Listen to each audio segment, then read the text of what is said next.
But yeah, I just got in front of Ralph's. I'm gonna go get the soda and the water and the ice that I forgot yesterday, get that taken care of and drop it off to my mother-in-law so that can be over and done.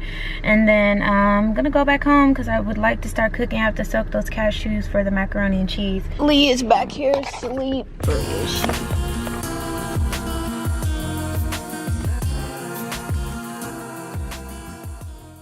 It was so crowded in there. I got like discombobulated again. I forgot the ice, so now I have to stop at one last place before I go home. I don't have to drop off the stuff to my mother-in-law until tomorrow because the few things that I'm bringing, she likes to make those things fresh. She likes to do it the same day, not the night before. So she's like, just drop them off tomorrow. So that's cool with me. That actually works out better because then I could go home and chill out for a little bit and start cooking. I'm excited to start cooking. I haven't really cooked like this in a while because it's kind of been a stretch being vegan and trying to figure out these options into my regular meal planning. Being vegan could be a little bit expensive, especially when you have to shop at places like Whole Foods, Sprouts, and Trader Joe's. It's not as cheap as, you know, going to buy a pack of meat or, you know, some pasta. Like, you know, I could keep it simple with being vegan, but the only thing is you are hungrier. So I noticed that when I keep it simple with some of my meals, like, I'm starving. Okay, so I just made it back home. I went and got the sodas, the waters, and then I forgot the ice, and so I stopped again and got some more ice. The great thing about this trip today was I found horseradish, oh, tongue twister. I found horseradish, fresh horseradish for my potato salad. So I'm glad I found that because I was gonna settle for using Dijon mustard, but now I don't have to because I have fresh ground horseradish.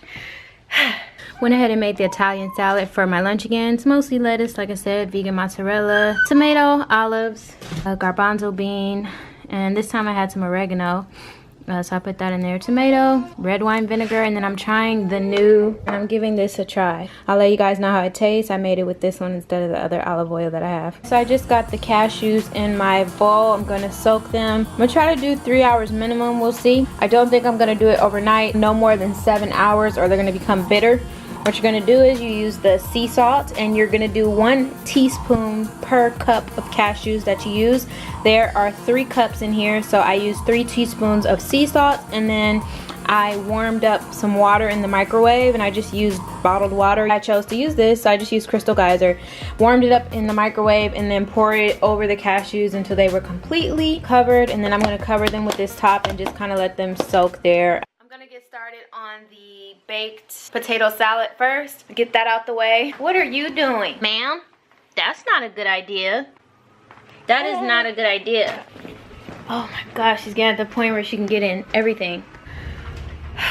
Oh, I can start the crab cakes too. I forgot about those.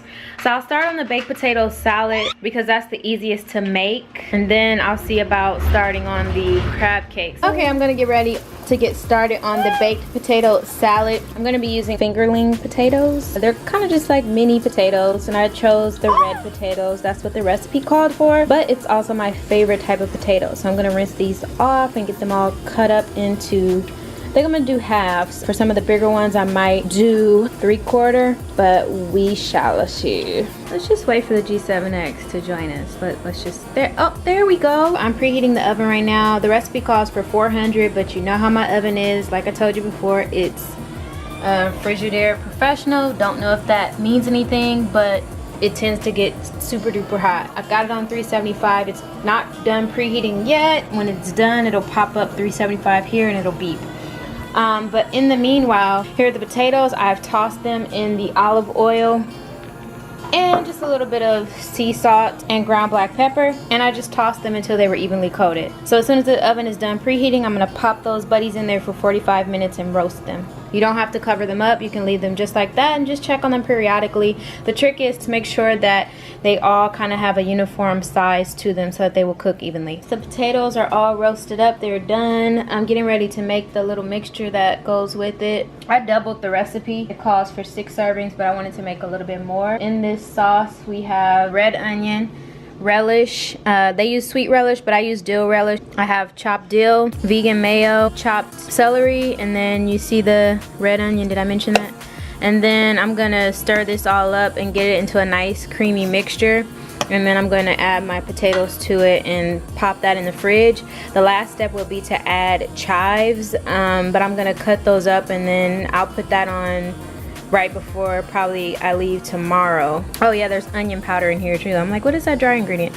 There's onion powder and Dijon mustard, forgot about that. So yeah, so this is at Hot for Food's recipe. I'll link it in the description. The recipe for the crab cakes from Hot for Food. This is the mixture of artichoke, shallot, celery, and then there's some seasonings in there. Like I said, I'll link it below. This is gonna be put into little, you know, patties. I'm going to set up a dredging station. Here I have the breadcrumb and flour mix that I'm gonna use for the breading, and then I'm gonna put some almond milk in here, and I'll just dredge and then go straight to the frying pan, which I'm warming up the oil now. I used vegetable oil. But I wanted to double that, so I kind of just doubled everything. But here they are. I haven't made the tartar sauce yet, but I'll make that later. There's no rush for that. Lee is giving Daddy a hard time in there. She's on her last bottle for the night. I'm flipping these crab cakes right now.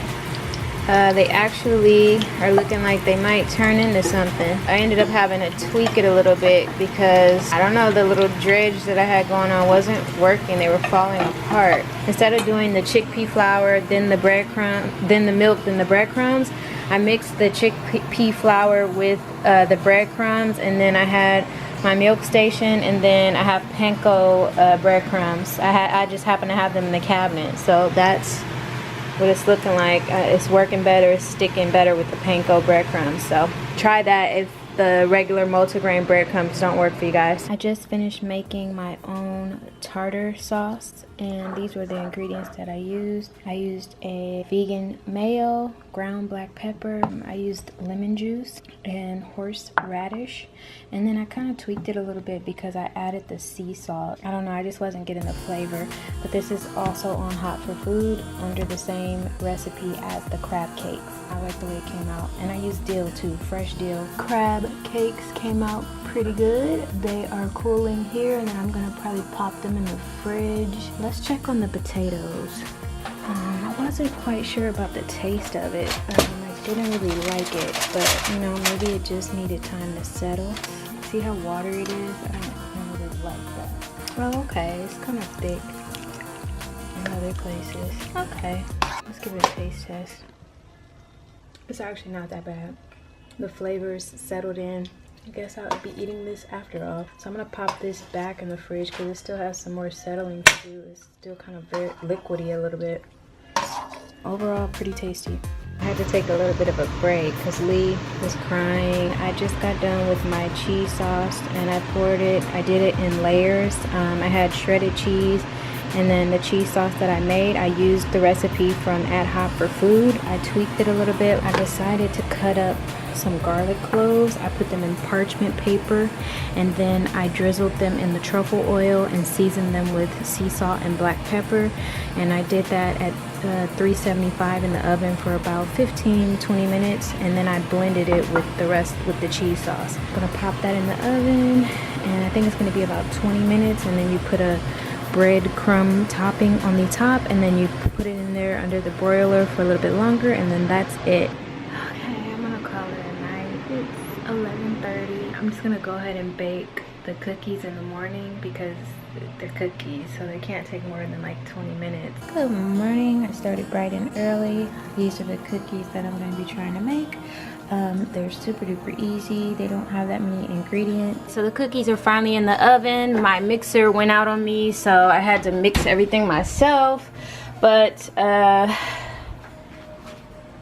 they are ready to go. So I have 30 cookies. I made them small, and I still have some here, so I don't know if I'm gonna make some more cookies with it. So almost done.